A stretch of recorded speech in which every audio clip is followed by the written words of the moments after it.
फिर से स्टार्ट किया है। कारण ये हुआ, पता नहीं कैसे या क्या हुआ कि एक ही रात में मेरे चैनल पे इतनी स्ट्राइक आई और वो रात रात में जब तक मैं सोकर उठा चैनल सस्पेंड हो गया, पता भी नहीं चला।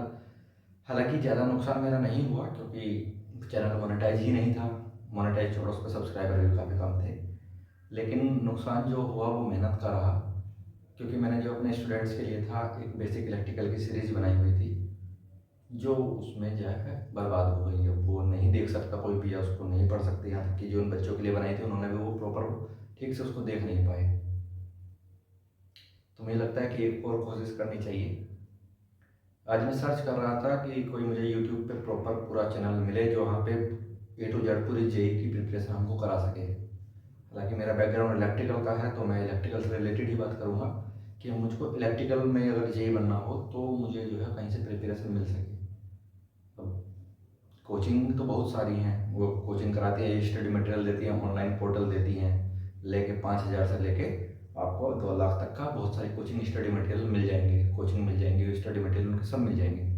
लेकिन जहाँ पे अभी मैं रह रहा हूँ वहाँ पे आर्थिक स्थिति जो है स्टूडेंट्स की काफ़ी ख़राब है। वो ठीक से पूरी फीस पे नहीं कर पा रहे हैं। जब फीस ही पे नहीं कर पा रहे हैं तो कोचिंग के लिए कहाँ से पैसा लेके आएंगे।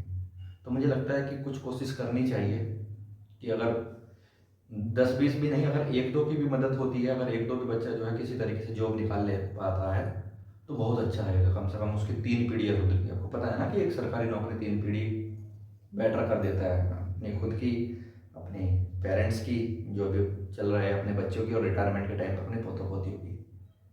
ठीक है, तो उसी के लिए मुझे लगता है कि एक बार तैयारी करनी चाहिए। हम जेई ए के रिलेटेड बात करेंगे कि जेई और ए के लिए क्या क्या हम प्रिपरेशन कर सकते हैं और क्या क्या चीज़ें आती हैं। ठीक है, अब क्योंकि मेरा मेनली सेंटर जो है जेई की तरफ रहेगा, और उसका पीछे मेन रीज़न है कि अभी मैं जहाँ पे पढ़ा रहा हूँ वहाँ पे स्टूडेंट हैं वो मैक्सिमम जेई लेवल तक जा सकते हैं। मैं पॉलिटेक्निक कॉलेज में पढ़ा रहा हूँ। हाँ, लेकिन मुझे जेई बनने का थोड़ा सा एक्सपीरियंस है क्योंकि मैं 3 साल जेई रह चुका हूँ। लगभग 1 जुलाई 2020 से लेके मैं रहा हूँ 31 दिसंबर 2022, लगभग 2.5 साल। ठीक, 2.5 साल में जेई रहा हूँ। उससे पहले लगभग मैंने 2 साल जो है मैं ट्यूशन पढ़ाता था। एक स्कूल में मैं पढ़ाता था, 7 महीने स्कूल में पढ़ाया है, बाकी लगभग 2 साल ट्यूशन पढ़ाया है। तो आप कह सकते हैं कि ठीक है, पढ़ाने का तजुर्बा ठीक ठाक है। इसके अलावा पिछले 1 साल से मैं टीचर हूँ ही, तो पढ़ाया तो जा ही सकता है। अब बात करते हैं कि क्या पढ़ाया ना जाना है। हम तैयारी करेंगे जेई की। अगर आप इंटरेस्टेड हैं तो बिल्कुल इस वीडियो को देखिए, या इसके बाद जो मैं सीरीज बनाने वाला हूँ उसको देखिए। अगर आप इंटरेस्टेड नहीं हैं तो आप आज़ाद तो हैं ही, बैक बटन दबाइए और क्या ही कर सकते हैं। ठीक है, अगर सिलेबस की बात की जाए जेई के लिए तो सिलेबस देखिए वैसे तो वेल डिफाइंड नहीं है, लेकिन हम ये मान के चलते हैं कि हर लगभग 3 या 4 साल में सिलेबस जो है बदल जाता है। तो हमने जो है पिछले साल का जो पेपर आया है उसका पैटर्न देखा है कि किस किस सब्जेक्ट से कितने क्वेश्चन आए हैं, और हम अभी प्रेजेंट में उसी का सिलेबस मान के चल रहे हैं। मतलब अगर 2022 की बात करें तो 2022 में जो हमारे सब्जेक्ट्स मेन आए थे, पहले जेई के लिए मैं बता देता हूँ कि जेई टोटल टोटल क्वेश्चन जो जेई में आते हैं वो आते हैं 200, और मार्क्स भी आते हैं 200। एक क्वेश्चन 1 मार्क्स का, जिसके लिए आपको टाइम मिलता है कितना, 180 मिनट। कितना हो गया, लगभग 3 घंटे हो गया। 3 घंटे मिलता है आपको 200 क्वेश्चन अटेम्प्ट करने के लिए। मतलब एक क्वेश्चन के लिए 1 मिनट भी पूरी नहीं है। ठीक है, अब बात करते हैं इसके पोर्शन की। तो इसमें 150 क्वेश्चन आते हैं टेक्निकल। टेक्निकल में जैसे basic electrical, basic machine, power system, utilization, PLC, SCADA, electrical heating, basic electronics, digital electronics, measurement, electrical material, ये सारी चीजें। इसके आते हैं 150 क्वेश्चन। बाकी के जो बचे 50 क्वेश्चन हैं उसमें से 20 नंबर की आती है आपकी रीजनिंग एप्टीट्यूड। ठीक है, जो 10 नंबर की आती है वो आपकी आती है जीके, और 20 नंबर की जो बचे हैं उसकी आती है आपकी जीएस, जनरल स्टडीज। ठीक है, ये सारी चीजें आती हैं। शायद इसमें हिंदी भी आती है, हिंदी का एक बार देखना पड़ेगा, जीएस के साथ हिंदी भी आती है। एक बार कंफर्म कर लेते हैं उसके लिए। लेकिन ये चीज़ें फिक्स हैं कि हाँ हमारे 150 नंबर का टेक्निकल आता ही आता है। अब ये 50 नंबर की चीज़ें जो हैं, लेकिन जीके का तो कुछ फिक्स है ही नहीं। जीके आप कितना भी पढ़ लीजिए उसको आप कभी नहीं कह सकते कि मैं 10 में से 10 क्वेश्चन कर रहा हूँ। अगर आपको मीडियम जानकारी रहेगी तो आप 5-6 क्वेश्चन आराम से अटेम्प्ट कर लेंगे, उतना काफ़ी भी रहता है। क्यों? क्योंकि जो कंपटीशन रहता है, मैं अगर पिछले साल की कट ऑफ की बात कर रहा हूँ, जिस पेपर की मैं ये बात कर रहा हूँ जिस, और हाँ एक चीज़ तो मैं बताना भूल ही गया, जिसमें नेगेटिव मार्किंग भी है भाई। अगर आप क्वेश्चन गलत अटेम्प्ट करते हैं तो उसमें आपको नेगेटिव मार्क्स मिलेंगे, और वो मिलेंगे आपको 1/4 माइनस का। मतलब अगर आप 4 क्वेश्चन गलत करते हैं तो आपको 1 नंबर माइनस का आपका कट जाएगा, आपका 1 नंबर कम हो जाएगा। ठीक है, क्या बात कर रहे थे हम इससे पहले? सिलेबस के बारे में बात हो गई। हाँ, हम बात कर रहे थे कट ऑफ के बारे में। अगर पिछले साल की कट ऑफ की बात की जाए तो ये 200 नंबर में से 148 मार्क्स पे जो है फाइनल कट ऑफ लगी थी। 200 आउट ऑफ 148 आउट ऑफ 200। मतलब अगर आपके 148 नंबर हैं 200 में से तो आपकी वैकेंसी सीट पक्की है। तो लगभग ये कितने परसेंट हो गया इसका? 75%। हाँ, लगभग 75% है, थोड़ा बहुत ही कम है। ठीक है, तो 75% मार्क्स आपको चाहिए पेपर में।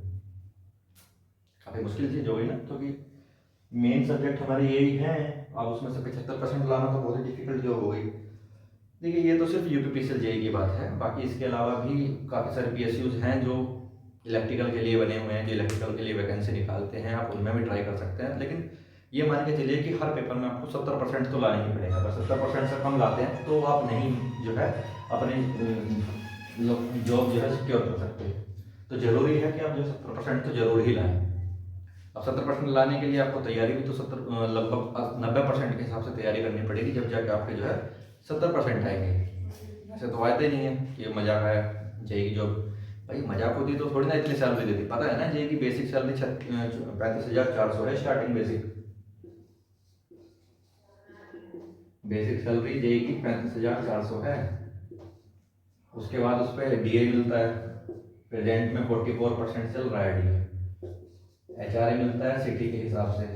सिटी के हिसाब से बी क्लास सिटी है तो 18%, ए क्लास सिटी है तो 22-24%, और सी क्लास सिटी है तो लगभग 8% के आसपास मिलता है। उन्हें एवरेज हम मान के चलते हैं कि ज़्यादातर सिटीज बी क्लास में आती हैं, तो हम बी क्लास लेके चलते हैं एचआरए। फिर डी उसके टीए और टीपीए ये सब चीज़ तो अलग अलग है। बाकी साल का बोनस मिलता है वो अलग। लेकिन ये सब मिला के अगर आप काउंट करो तो लगभग 60,000 के आसपास ऑन एन एवरेज सैलरी पड़ती है एक जूनियर इंजीनियर की। 60,000 सैलरी आपको दे रही है तो कुछ तो मेहनत आपसे लेगी ना। ऐसा तो है नहीं कि आपको जो है परोस के दे देगी कि लो आपने डिप्लोमा कर लिया है या बीटेक कर लिया है, लो भैया 60,000 रुपया हमारी तरफ से आप हर महीने लेते रहो, और हर साल हम आपको 3% का इंक्रीमेंट भी दे देंगे आपके बेसिक पे, जो लगभग 6.5% के आसपास का टोटल ओवरऑल बनता है। क्योंकि डीए जो है साल में 2 बार बढ़ ही जाता है। ठीक है, तो ऐसा तो नहीं होने वाला, कुछ ना कुछ तो आपसे लिया ही जाएगा। तो वो है आपकी मेहनत, आपका टाइम। तो मेहनत तो आपको करनी पड़ेगी। अब अगर वेटेज की बात की जाए तो बेसिक इलेक्ट्रिकल के पिछले साल उसमें कितने क्वेश्चन आए थे? लगभग 8 से 10 क्वेश्चन आए थे बेसिक इलेक्ट्रिकल के। इलेक्ट्रिकल मशीन के काफ़ी क्वेश्चन आए थे, 18 से 20 क्वेश्चन आए इलेक्ट्रिकल मशीन के। इसके अलावा पावर सिस्टम के क्वेश्चन हाईएस्ट सबसे ज़्यादा पूछे गए। वे पूछे गए 33 से लेकर 36 क्वेश्चन। ठीक है, अलग अलग सेट में अलग अलग क्वेश्चन आते हैं। ठीक है, तो किसी में 33 क्वेश्चन, किसी में 36 क्वेश्चन, किसी में 35 क्वेश्चन, लेकिन लगभग इस रेंज के क्वेश्चन पूछेगा। एस्टिमेशन और यूटिलाइजेशन की अगर बात की जाए तो उससे 10 से 15 क्वेश्चन इससे पूछे गए हैं। इसके बाद है पीएलसी स्काडा और कंट्रोल सिस्टम। पीएलसी स्काडा से 7 से 10 क्वेश्चन पीएलसी स्काडा के आए थे। एस्टिमेशन एंड वेल्डिंग के आए थे 5 से 6 क्वेश्चन। ठीक है, बेसिक इलेक्ट्रॉनिक्स के आए थे हमारे 16 से 17 क्वेश्चन। बेसिक इलेक्ट्रॉनिक्स के 16 से 17 क्वेश्चन आए थे बेसिक इलेक्ट्रॉनिक्स के। और मेजरमेंट के आए थे हमारे 15 से 17 क्वेश्चन। हमारे मेजरमेंट 15 से 17 क्वेश्चन आए थे मेजरमेंट के। बचा हमारा डिजिटल इलेक्ट्रॉनिक्स। डिजिटल इलेक्ट्रॉनिक्स के आए थे हमारे, ज़्यादा नहीं आए थे, इससे 6-7 क्वेश्चन आए थे डिजिटल इलेक्ट्रॉनिक्स के। और ऑर्गेनाइजेशनल बिहेवियर के या फिर ये इलेक्ट्रिकल मटीरियल क्या है हमारा, इसके कितने आए थे? इसके आए थे हमारे 6 से 7 क्वेश्चन। ठीक है, ये हमारा मेनली रहता है। इसके अलावा जो 1-2 क्वेश्चन आते हैं वो इधर उधर से आते हैं, जो आपकी बेसिक नॉलेज टेस्ट करने के लिए आते हैं। जैसे एक बार मेरे ही सामने क्वेश्चन आ गया कि बताइए जो बड़ी वाली ट्यूबलाइट होती है, ये इतनी बड़ी वाली, उसकी लेंथ कितनी होती है। अब ये थोड़ी ना बुक में नॉर्मली मेंशन रखते हैं कि कितनी बड़ी ट्यूबलाइट हम यूज़ कर रहे हैं। मटेरियल यूज कौन सा करा जाता है, उसके अंदर गैस कौन सी भरी जाती है, किस मटेरियल का बना होता है, कौन सा स्प्रिंग यूज की जाती है, कितनी फ्रीक्वेंसी यूज की जाती है। ठीक है, तो वो चीज़ें आपकी जो है बेसिक IQ लेवल चेक करने के लिए, क्योंकि आपने देखी तो है ही, तो आप अंदाजा लगा सकते हैं। वो ऑप्शन ऐसा देते हैं कि आप खुद से भी अंदाजा लगा सकें। ठीक है, तो ये आपके बेसिक जो है मेनली स्कोरिंग सब्जेक्ट ये हैं। इसके बाद जो बचते हैं नॉन टेक्निकल के 50 क्वेश्चन, वो आप देखिएगा भाई। नॉन टेक्निकल का मुझे ज़्यादा आइडिया है नहीं, मैं सिर्फ टेक्निकल के बारे में थोड़ा बहुत बता सकता हूँ। ठीक है, तो बेसिक इलेक्ट्रिकल जो है यहाँ पे मेन हो जाता है सबसे पहला। अब आप कहेंगे बेसिक इलेक्ट्रिकल से तो सिर्फ 8 से 10 क्वेश्चन आए, तो फिर ये मेन कैसे हुआ। बेसिक इलेक्ट्रिकल मेन हमारा इसलिए हो जाता है क्योंकि इलेक्ट्रिकल मशीन, पावर सिस्टम और इलेक्ट्रॉनिक्स और मेजरमेंट, इनमें जो न्यूमेरिकल वाले क्वेश्चन बनते हैं उसमें हमारे बेसिक इलेक्ट्रिकल का यूज होता है। ठीक है, अब उनका यूज हो रहा है तो जाहिर सी बात है हमको पहले बेसिक इलेक्ट्रिकल पता होगा तो ही तो हम उनको क्वेश्चन को अटेम्प्ट कर पाएंगे। वरना मशीन के क्वेश्चन में अगर हमारा डीसी मोटर का क्वेश्चन आ गया, हमको KCL या KVL लगाना ही नहीं आएगा, हम कोई फॉर्मूला ही नहीं बना पाएंगे। ठीक है, तो इसलिए हमारा बेसिक इलेक्ट्रिकल थोड़ा सा जरूरी हो जाता है कि उसको पहले पता रहे। ठीक है, ऐसे ही जैसे आपको अगर हिंदी में वर्णमाला नहीं पता होगी तो आप चाहे कितने भी ज़्यादा पढ़ लीजिए, लेकिन आप कभी हिंदी नहीं पढ़ पाएंगे। आप डायरेक्ट हिंदी पढ़ने की कोशिश करें या डायरेक्ट पूरा वर्ड शब्द पढ़ने की कोशिश करें तो नहीं पढ़ पाएंगे, उसके लिए आपको वर्णमाला तो आनी चाहिए। ठीक है, ऐसे ये सारे जो हमारे मेन सब्जेक्ट हैं, इलेक्ट्रिकल मशीन, पावर सिस्टम और वेल्डिंग, इलेक्ट्रॉनिक्स, मेजरमेंट्स, इन सारे ये हमारे जो 5 सब्जेक्ट हैं, इन 5 सब्जेक्ट्स के लिए जो जरूरी चीज़ हो जाती है वो हमारी बेसिक इलेक्ट्रिकल हो जाती है। देखिए इस बार जो सिलेबस में है बेसिक पावर इलेक्ट्रॉनिक्स जो है मेन सब्जेक्ट में नहीं है, जबकि पावर इलेक्ट्रॉनिक्स जो काफ़ी ज़्यादा पूछा जाता था पहले 2016-17 तक तो बहुत पूछा जाता था, इस बार नहीं है। ठीक है, तो बेसिक इलेक्ट्रिकल से हम लोग शुरू करेंगे। आप लोग अगर इंटरेस्टेड हैं तो बिल्कुल देखिए। हालांकि ज़्यादातर जो मेरे पास स्टूडेंट हैं, जो मेरे व्यूज़ हैं, वो स्टूडेंट से ही आते हैं, मेरे जो साथ जिनको मैं पढ़ाता हूँ क्लास में उन्हीं से आते हैं। लेकिन मेन प्रॉब्लम क्या है कि वो क्वेश्चन नहीं पूछ पाते हैं। अगर उनको डाउट आता भी है तो वो डाउट पूछ नहीं पाते हैं। कारण क्या है कि उनको पता नहीं क्यों शर्म आती है कि अगर कोई दूसरा बच्चा देखेगा कि यार वो डाउट पूछ रहा है तो फिर वो जो है मजाक उड़ाएगा या फिर ये कहेगा अरे यार तुम तो पढ़ रहे हो। अब पता नहीं क्यों लोगों को ये बात दिखाने में कि हाँ मैं पढ़ रहा हूँ, उस चीज़ में शर्म आती है। ये चीज़ मैं समझ नहीं पाता हूँ, पता नहीं क्यों।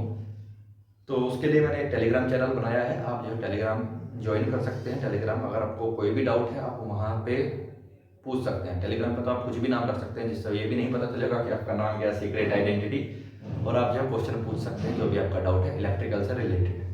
ठीक है, इस बात को थोड़ा ध्यान रखिएगा कि इलेक्ट्रिकल से रिलेटेड ऐसा नहीं कि आप कुछ भी इसमें क्वेश्चन पूछ रहे हैं या कुछ भी डाल रहे हैं। ठीक है, क्वेश्चन पूछने के लिए आप क्वेश्चन लिख के पूछ सकते हैं या फिर फोटो खींच के भी आप उसमें डाल सकते हैं।